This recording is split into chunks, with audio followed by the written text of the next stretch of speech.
इनके एक्सपोर्ट की फिगर थे 20 अरब डॉलर, पीटीआई छोड़ के गई है 32 अरब डॉलर पे।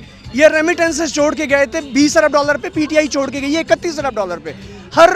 हर जो इकोनॉमी का इंडिकेटर था वो पॉजिटिव था। और ये जब से आए हैं 2 महीने में आपने देखा है मुल्क का। एक आखिरी सवाल अमजद भाई, आप की क्या ख्वाहिश है, थोड़ा सा हमें बता दें। आपको हम एज ए MPA देख सकते हैं या एज ए MNA देख सकते हैं? जब आपको पता चल गया कि बाहर से आप बकौले आपके मुदाखलत हो रही है, यानी हम तो कह रहे हैं साजिश हुई है फिर मुदाखलत, आप कह रहे हैं नहीं साजिश नहीं हुई मुदाखलत हुई है। तो जब एक मुल्क के अंदर फ़ौरन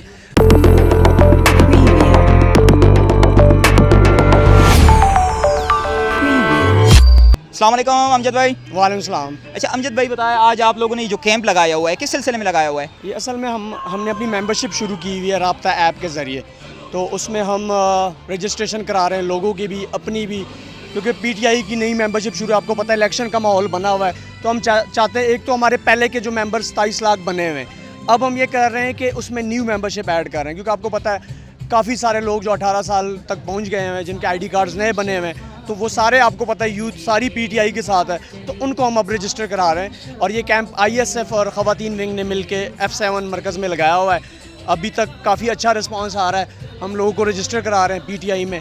और इंशाल्लाह ये पाकिस्तान की वाहिद सबसे बड़ी जमात है जिनको लोगों के पैसों के ज़रिए चलाया जा रहा है। आपको पता है ये कोई लीडर पैसे नहीं दे रहे हैं, इसमें लोग अपनी जेब से पैसे दे के इस पार्टी को डोनेशन के ज़रिए चलाया जा रहा है। और अल्हम्दुलिल्लाह इतने बड़े बड़े इवेंट्स पार्टी कर रही है और लोगों के अवाम की ताकत से कर रही है। और इंशाल्लाह इसमें आप देखेंगे लाखों लोग अभी तक रजिस्टर्ड हो चुके हैं इस कैंप के ज़रिए, नहीं पूरे पाकिस्तान की मैं बात कर रहा हूँ। और इंशाल्लाह 27 लाख हमारे पहले मेंबर्स थे, 50 लाख तक हम इसको पहुँचाएंगे। अच्छा अमजद भाई ये बताएं, जिस तरह मुल्क की हालात है, ये तो बड़े तजुर्बाकार लोग बैठे हुए हैं, खुद को बड़े तजुर्बाकार कहते थे, क्या वजह है इनसे क्यों नहीं संभल रही हुकूमत? ना इससे डॉलर कंट्रोल हो रहा है, ना पेट्रोल इनसे कंट्रोल हो रहा है, क्या वजह है, क्यों इनसे हुकूमत संभल नहीं रही? देखिए ये इम्पोर्टेड गवर्नमेंट जो आई है फ़ौरन साजिश के ज़रिए, एक इन्होंने एक बयानिया फैलाया हुआ था कि शहबाज शरीफ इस मुल्क का सबसे बेहतरीन एडमिनिस्ट्रेटर है। उसकी एडमिनिस्ट्रेशन लोगों को पता चल गई है कि एक ऐसा एडमिनिस्ट्रेटर है जो एक एक दिन में 30-30 रुपए पेट्रोल बढ़ा रहा है, पेट्रोल की कीमत। अच्छा, एक दिन कहते हैं कि हम हफ्ते की छुट्टी ख़त्म कर रहे हैं, दूसरे दिन उसको दोबारा बहाल करते हैं। एक दिन कहते हैं कि पेट्रोल प्राइसेस बढ़ा रहे हैं, दूसरा कहता नहीं बढ़ा रहे। यानी कि ये इनकी एडमिनिस्ट्रेशन है।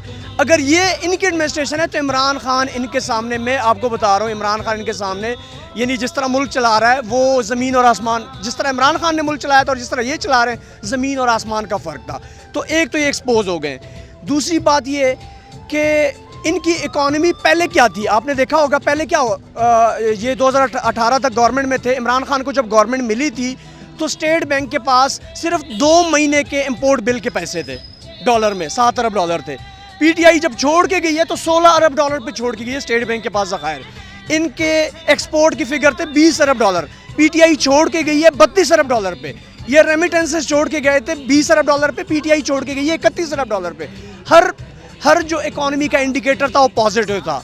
और ये जब से आए हैं 2 महीने में आपने देखा है मुल्क का हाल क्या कर दिया इन्होंने, हशर नशर कर दिया। आज जो फिगर्स आ रहे हैं टैक्स कलेक्शन के, जो लार्ज स्केल इंडस्ट्री है उसके, यानी हर महीने फिगर्स आते हैं, उसमें कमी हो रही है। अच्छा, 3 साल पाकिस्तानी अवाम ने लोड शेडिंग देखी नहीं थी, और जब से आए हैं मुल्क में लोड शेडिंग का बुरा हाल हुआ है। आपने कल अगर देखा होता पेट्रोल पंपों पे जो रश लगा हुआ था, जो वहाँ पे रश था, यकीन करें हर गाड़ी से गाली निकल रही, हर गाड़ी वाला गाली निकाल रहा था शहबाज शरीफ को और कह रहा था कि यार कपड़े बेच दो, नंगे हो जाओ।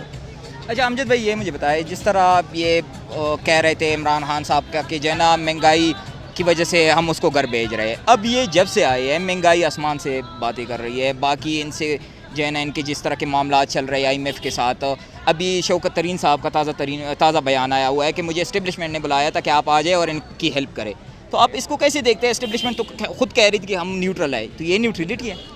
देखिए इस्टेब्लिशमेंट पे हम क्या बात करें, मतलब आप न्यूट्रल कैसे रह सकते हैं? आप फर्स्ट लाइन ऑफ डिफेंस है, फौज जो है ना वो उसका काम ही डिफेंस है। जब आपको पता चल गया कि बाहर से आप बकौले आपके मुदाखलत हो रही है, यानी हम तो कह रहे हैं साजिश हुई है फिर मुदाखलत, आप कह रहे हैं नहीं साजिश नहीं हुई मुदाखलत हुई है। तो जब एक मुल्क के अंदर फ़ौरन किसी कंट्री से मुदाखलत होती है तो फ़ौज का काम है उसको डिफेंड करना। ये न्यूट्रलिटी नहीं है, ये आपका आपको आईन कहता है कि आपने मुल्क का दिफा करना है, तो आप न्यूट्रल कैसे रह सकते हैं? अच्छा, फिर कहते हैं हमारे दौर में ये शहबाज शरीफ बूट पॉलिश करके इस्टेब्लिशमेंट के पास जाता होता था और कहता था कि इकॉनमी को तबाह करके रख दिया है। अब उसी हुकूमत के वज़ीर ख़जाना को बुलाया जाता है और कहता है कि हमारी मदद करें।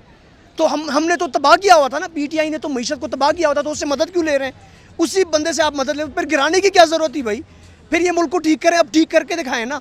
क्यों इनकी टांगें कांप रही है अब हर चीज़? अच्छा, एक हफ्ते में 60 रुपये पेट्रोल की प्राइसेस बढ़ाई है और डीजल की प्राइसेस बढ़ाई है। तो इनसे मुल्क नहीं चलना, ये एक्सपोज होकर रह गए अवाम के सामने। और इंशाल्लाह मैं आपको बता रहा हूँ, नौजवानों की इमरान खान ज़िद बन चुका है और हम उनको 2/3 मेजॉरिटी से इंशाल्लाह उनको लेके आएंगे। अच्छा अमजद भाई, अगर आज असम्बलियाँ तहलील हो जाए और नए इलेक्शन का ऐलान हो जाए, आपका क्या प्लान है? आप क्या करेंगे? हम दोनों का एक ही इलाके से ताल्लुक़ है, आपका क्या प्लान है? आप क्या करेंगे? देखिए, जो मेरा प्लान है वो मैं अभी तो खैर डिस्क्लोज़ नहीं कर सकता, लेकिन यह है कि हालात को देखेंगे इंशाल्लाह और अपने इलाके के लिए एक दर्द रखते हैं। पीटीआई के दौरे हुकूमत में अपने इलाके में, हमारे इलाके में बहुत सारे इस 5 साल दौर में बहुत सारे काम हुए हैं। तो इंशाल्लाह जिसको भी पीटीआई टिकट देगी, जिस भी बंदे को देगी, हम पार्टी के साथ जानी माली हर तरीके से खड़े होंगे, सपोर्ट करेंगे, वोट ढूंढेंगे और इंशाल्लाह पीटीआई को अपने इलाके से क्लीन स्वीप कराएंगे। अच्छा अमजद भाई, जिस तरह आपने देखा है, आपको पता है कि करक में इससे पहले जिसको भी टिकट मिला है वो अभी पार्टी में नहीं है, उसने पार्टी छोड़ा है। तो क्या वजह है कि जो ना ऐसे लोग को पार्टी में क्यों लिया गया था जो बाद में पार्टी से चले गए? एक वाहिद बंदा है जो अभी तक पार्टी में है, जिसको टिकट नहीं मिला था, शाहिद खट्टक साहब। उसके अलावा जिसको भी पार्टी का टिकट मिला था वो अभी पार्टी में नहीं है। इस बारे में हम क्या कहते हैं? उसकी रीज़न ये है कि शाहिद खट्टक देखिए एक पार्टी का ग्रास रूट था ना, आईएसएफ से उठ के तो ऊपर गए हैं और एमएनए बने। तो बाकी जब आप बाकी दूसरी पार्टीज़ के लोगों पे डिपेंड करते हैं, हालांकि इसमें भी हमारी पार्टी की गलती, क्योंकि किसी माथे पे नहीं लिखा होता कि बंदा पार्टी में आके छोड़ देगा। अब खान साहब को किसी दिलों के हाल तो अल्लाह ताला जानता है ना। और लेकिन एक बंदा जब इनकलाबी बनता है और कहता है कि मैं ये कर दूंगा वो कर दूंगा, लेकिन एट द एंड वो पार्टी छोड़ देता है टिकट ना मिलने पर, तो वो हमें डिसअपॉइंटमेंट होती है। इंशाअल्लाह ताला अब पार्टी ने 26 साल जो पार्टी की ज़िंदगी है ना, उसमें बड़े हमने अप्स एंड डाउन्स देखे और इंशाअल्लाह ताला इस बार पार्टी सारी चीज़ों को मद्देनज़र रख के टिकट अलॉट करेगी। सिर्फ एक आखिरी सवाल अमजद भाई, आप की क्या ख्वाहिश है? थोड़ा सा हमें बता दें। आपको हम एज ए MPA देख सकते हैं या एज ए MNA देख सकते हैं? मेरे भाई, मेरी ख्वाहिश है कि पीटीआई की गवर्नमेंट चारों सूबों में आए। मेरे अपने इलाके डिस्ट्रिक्ट करक से 3 सीटें, जो MNA की सीट है, जो MPS की सीट है, वो हम क्लीन स्वीप करें, पार्टी जीते और हमारे सूबे में 2/3 मेजॉरिटी से आए, पंजाब में 2/3 मेजॉरिटी से। क्योंकि मुल्क में कानून साजी तभी हो सकती है ना जब आपके पास मेजॉरिटी हो। कॉन्स्टिट्यूशनल अमेंडमेंट्स में इधर इस मुल्क में कॉन्स्टिट्यूशनल अमेंडमेंट्स की बहुत सख्त ज़रूरत है। वो तभी हम कर सकते हैं जब हमारे पास 2/3 में, सिंपल मेजॉरिटी नहीं, 2/3 मेजॉरिटी होगी तो वो कॉन्स्टिट्यूशनल अमेंडमेंट्स हम कर सकते हैं। तो मेरी ख्वाहिश है कि अवाम उठ खड़े हो और पीटीआई को 2/3 मेजॉरिटी दिलवाए। बहुत शुक्रिया।